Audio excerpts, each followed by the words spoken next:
And so we knew that it was eventually going to happen, that they were going to take profits on those long positions.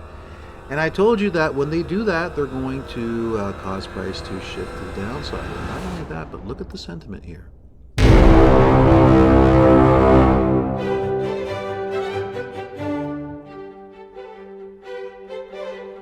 How's it going, fellow traders? Magic Trader here.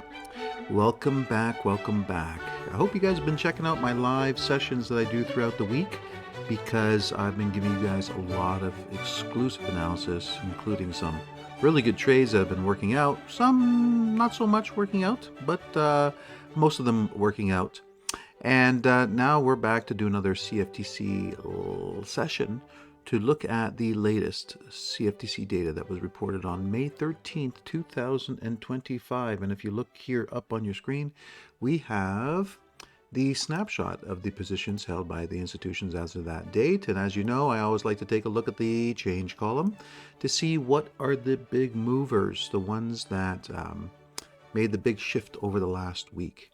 And some that I can see right off the top is S&P 500, bearish, very bearish shift in positioning there.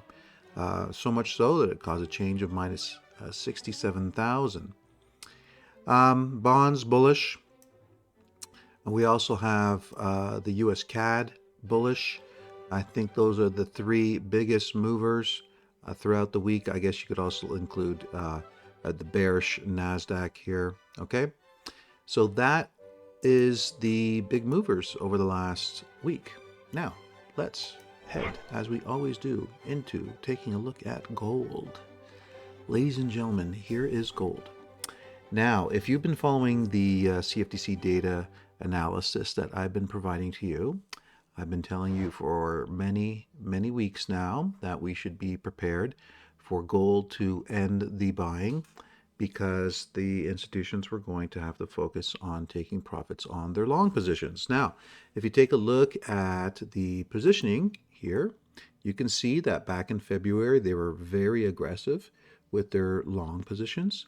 And so we knew that it was eventually going to happen, that they were going to take profits on those long positions. And I told you that when they do that, they're going to cause price to shift to the downside. And not only that, but look at the sentiment here. Look at the coloration of the cells, blue. Okay, they used to be green, but now they're blue. So what does that tell you? That means they went from being bullish to now being neutral. I told you this was going to happen, and this is why I was warning you guys not to go in long gold, because you don't want to get in long when the banks are offloading those long positions to you. I said, you know, this would be a good long position, but it'd have to be from lower on the charts when weekly demand is contacted. We have weekly demand down here, and I think we could get a nice long signal from down in this area. So I'm going to be patient. I'm going to be watching, and I think we may be getting a signal very soon. If you're a member with us, or if you have a membership with us, or even just a newsletter. If you sign up to our newsletter, all right, whiteoakfx.com, scroll to the bottom of our page, sign up for our free newsletter.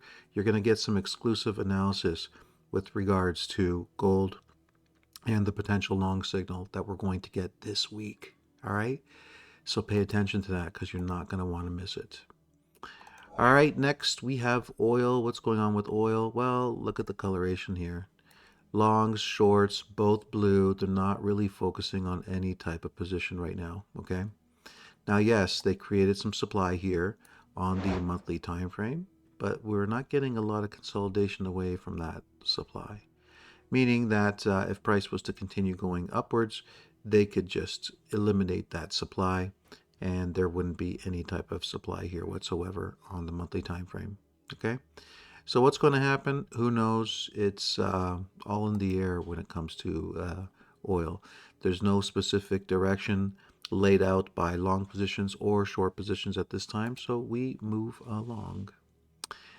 And next we have the US dollar. Take a look at positioning. What do we see? What's the first thing that stands out when you look at long positions?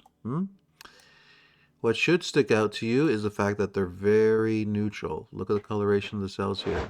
Very blue, meaning that they're neutral with their long positions. Now, if you take a look at their short positions, you can see that they aggressively added to them over the weeks of April 22nd, 29, and May 6th. And so this past week, they could be seen reducing their short positions from 22 to 16. Remember, maximum short position is 43,000, so 22 is only halfway there, all right? But here's what we see on the chart. When we take a look at the weekly time frame, we can see that some institutional demand was contacted down here, and that has been putting pressure on price to the upside, and we took advantage of that move with long trades on the US Swiss franc.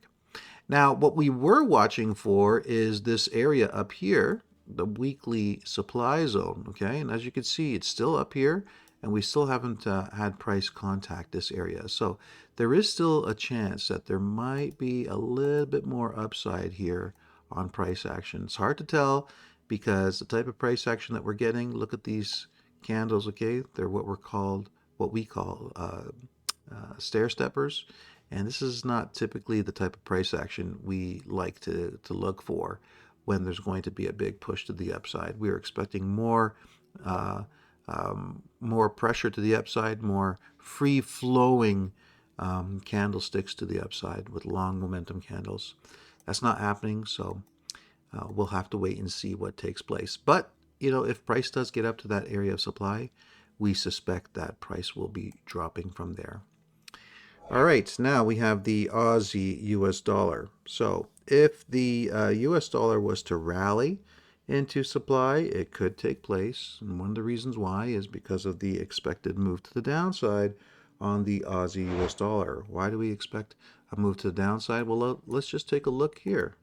Take a look at this chart here, okay? What you can see is that supply has come into play. This is a monthly supply zone. We've been watching this supply zone for quite some time. And now it has finally come into play. So these two are correlated, okay? Supply is in play. The expected move is a move to the downside. We're looking at the US dollar, and it looks like it wants to climb up. The only thing is the path of price was not very clear. We took advantage of the initial move up from the dollar, but the path didn't continue on as we expected, okay? Look at longs, very cooled off, as you can see. Shorts have been the main play for a very, very long time.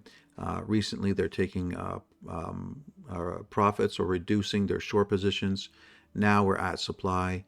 We are likely going to start seeing them accumulate a short, which is going to allow for a move to the downside again, okay? That is what's likely. Now we have the USCAD, okay? And I've been talking about how we had some institutional demand that was removed here on the chart, and price could easily just turn up and head to the upside. We start to get that move up here, okay, but it's been kind of stalling ever since. I think when we look at the dollar and Aussie US dollar, there's a good chance that there's going to be a continued move to the upside here, okay? Let's take a look at longs. You can see that they're starting to add back into their longs, so this could be the fuel needed, all right, to propel price higher. Shorts are definitely not something that they're focusing on. As you can tell when you look at the column, nothing but blue, all right? Very neutral with shorts. US Swiss, we took a long trade on here. It was very successful. We had price rally up, contact our daily target. We also had a potential weekly target here that we expected price to potentially head up to, okay? Not guaranteed, but it was there. Look at short positions. You can see shorts have not been something that the banks have been focused on for quite some time. And this is illustrated by the coloration of the cells here being blue, okay? Very cooled off. Longs are the main driving factor for many, many months now. So if they continue to add to their longs, we suspect that price will start heading up even higher and eventually contact these areas of supply up on the chart, okay? And let's take a look at the Euro US dollar. Look at that, all right? We had this area that looked like it was going to be taken out on the monthly time frame. Looks like it's still holding now. and price with the stair stepper slowly declining. Okay, same thing that we see on the dollar. And we have price very capable of moving a little bit further down until it contacts this area of demand here. Okay, it's very possible that it's going to do that. Now, if you take a look at the longs, you can see that they're aggressive, super aggressive, 209,000. Remember, maximum size 266. There's still room for them to continue going long if they wanted to. Now, we're going to be watching this one closely to see how this plays out. They recently took major profits on some long positions back here.